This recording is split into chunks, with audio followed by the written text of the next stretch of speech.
Bubble filter का main उद्देश्य ये है कि वो आपको आपके पसंद अनुसार खबरें दिखा सके। ये एल्गोरिदम आपके दुनिया को बहुत ही सीमित कर रहा है।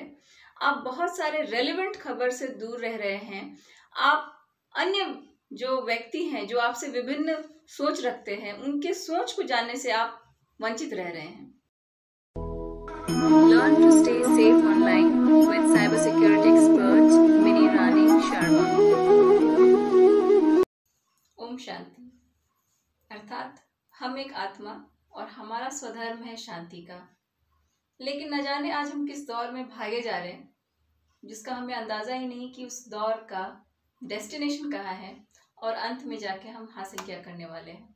इसी दौर का परिणाम है कि हमने अपने फ़ोन में कई सारे ऐप्स डाउनलोड कर रखे हैं और उसके नोटिफिकेशंस भी ऑन कर रखे हैं, ताकि हमें दुनिया की सभी ताज़ा खबर, लेटेस्ट खबर, हैपनिंग न्यूज़ सब हमें मिले और सबसे पहले मिले और हम सबसे आगे रहें। लेकिन हो रहा है इसके विपरीत। आज हमारी जो परिस्थिति है वो एक कुएं में मेढक जो होता है उसकी तरह है। हमें लगता है कि जब हम इंटरनेट से जुड़ते हैं तो हम दुनिया से जुड़ जाते हैं, हमें दुनिया की तमाम खबरें सुनने को, देखने को मिलती है। लेकिन ये मात्र हमारा भ्रम है।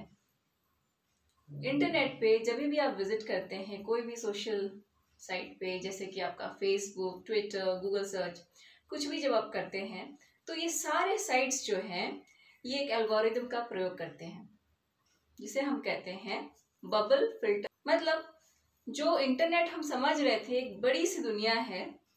इंटरनेट का मतलब ही होता है नेटवर्क ऑफ नेटवर्क्स, मतलब पूरे विश्व में फैला हुआ जाल। ये जो जाल है इससे कट के आप एक बबल में सीमित होकर रह गए हैं। क्योंकि मशीन्स, जैसे ही आप मशीन लेते हैं, क्लिक करते हैं, कई सारी एल्गोरिदम्स चलने लगती हैं। एल्गोरिदम्स अर्थात उसे सिंपल लैंग्वेज में अगर कहें तो स्टेप्स हैं, डिफरेंट स्टेप्स हैं जिसको फॉलो करके एक कार्य किया जाता है। और वो कार्य क्या है? वो आपके बिहेवियर को एनालाइज करता है, वो आपके लोकेशन को एनालाइज करता है, कई सारे पैरामीटर्स को एनालाइज करता है और डिसाइड करता है कि आप क्या देखेंगे और क्या नहीं देखेंगे। बबल सर्च फिल्टर का मेन उद्देश्य ये है कि वो आपको आपके पसंद अनुसार खबरें दिखा सके।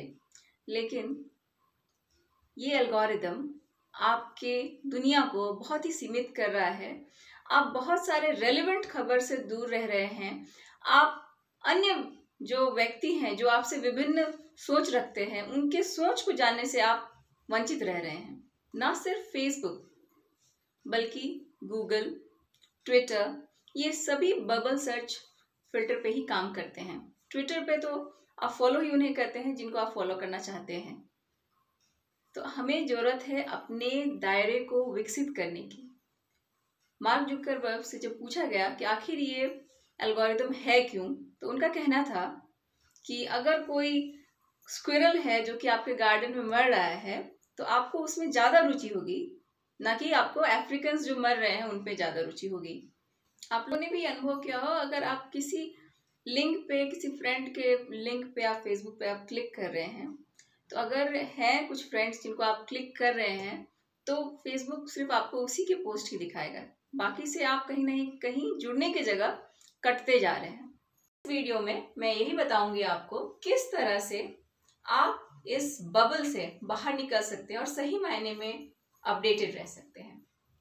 फिल्टर बबल्स, जैसे मैंने आपको बताया, ये आपका मॉनिटर करता है कि आप इंटरनेट पे जब जाते हैं तो आप क्या सर्च करते हैं। अगर आप कोई सोशल मीडिया साइट में जाते हैं तो आप कैसे लोगों से बातचीत करना पसंद करते हैं, आपकी पसंद क्या है, आपकी विचारधारा क्या है, उस अनुसार ही आपको इंटरनेट पे ये सर्च इंजन, सोशल मीडिया आपको कंटेंट दिखाती हैं।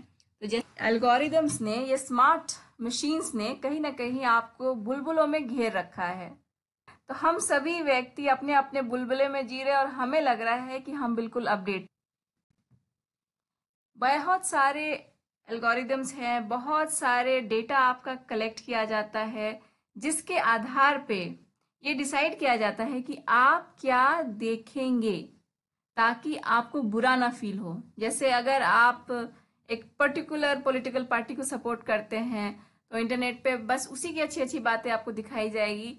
इसका मतलब ये हुआ कि आपको एक तरह से अधूरा सच मिलेगा। आमतौर पे इतने सारे डिवाइसेस से जुड़ते हैं और ये फिल्टर बबल्स हर एक हमारे लाइक्स डिसलाइक को चेक करते हैं और एल्गोरिदम्स लगाते हैं और फिर डिसाइड करते हैं कि हम क्या देखेंगे। इसका पॉजिटिव पार्ट अगर मैं बताऊं आपको, तो पॉजिटिव ये है कि मान लीजिए कि आप के घर में कोई छोटा बच्चा है, तो आप कुछ प्रोडक्ट खरीद रही हैं, तो स्वाभाविक है कि अगर आपने मिल्क पाउडर लिया है तो आपको मिल्क बॉटल भी लेना होगा। तो इस तरह से ये बनाया इसीलिए गया था ताकि आप अपने आवश्यकता अनुसार सामग्री आराम से खरीद सके। लेकिन इसका जो एप्लीकेशन आज के डेट में है वो बिल्कुल ही भिन्न कर दिया है। जो कंसेप्ट था इंटरनेट का कि हम वर्ल्ड से जुड़े और वर्ल्ड में जो भी हो रहा है सब इंफॉर्मेशन हमारे पास रहे। गूगल उदाहरण के तौर पे यहाँ पे मैं बताना चाहूँगी, आपको 57 डायमेंशंस आपका कैप्चर करता है, जैसे कि आप कौन सा सिस्टम यूज़ करते हैं, कौन सा ऑपरेटिंग सिस्टम यूज़ करते हैं, आपका आईपी एड्रेस क्या है, आपका जियो लोकेशन क्या है। ये सारे डेटा कलेक्ट करके फिर डिसाइड करता है कि आप क्या देखेंगे या क्या नहीं देखेंगे। गूगल सर्च की अगर हम बात करें, आप अगर कुछ सर्च करते हैं, मान लीजिए आप रेन सर्च करते हो और मैं रेन सर्च करती हूँ, तो दोनों के सर्चेस में काफ़ी डिफरेंसेस होंगे। ये आप लोगों ने अनुभव किया ही होगा खुद से। अब हम कितने पेजेस भरते हैं, हम तो एक पेज में ही देखते हैं। तो अब जो इतने सारे पेजेस हैं, क्या वो कभी कोई देखता भी है? और ऐसा बिल्कुल नहीं है कि उन पेजेस में रेलेवेंट इंफॉर्मेशन नहीं है। तो अब इनसे हम बचे कैसे? अब इन बबल्स से बचने का एक सबसे इम्पोर्टेंट तरीका है कि जो भी हमारे कुकीज है उन्हें जला दीजिए।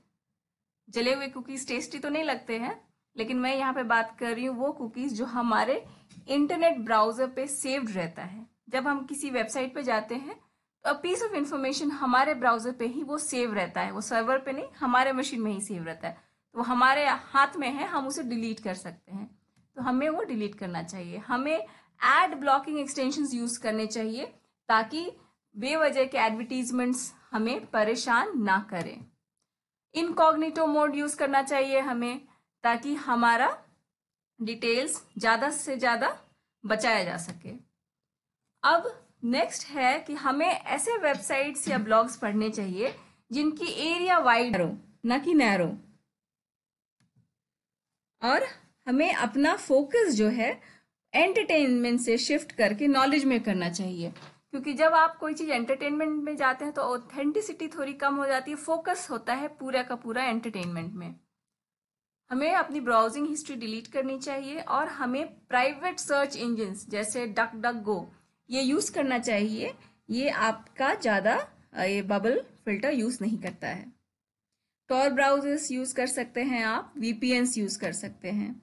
और लास्टली आप थोड़ा बहुत एल्गोरिदम्स को ट्रिक कर सकते हैं। जैसे आप बेवजह कुछ सर्च कर लें जो आपको चाहिए ही नहीं, तो आपको कम परेशानी होगी। उम्मीद करती हूँ कि आपने वीडियो पूरा देखा होगा और इसका पूरा लाभ उठाएंगे।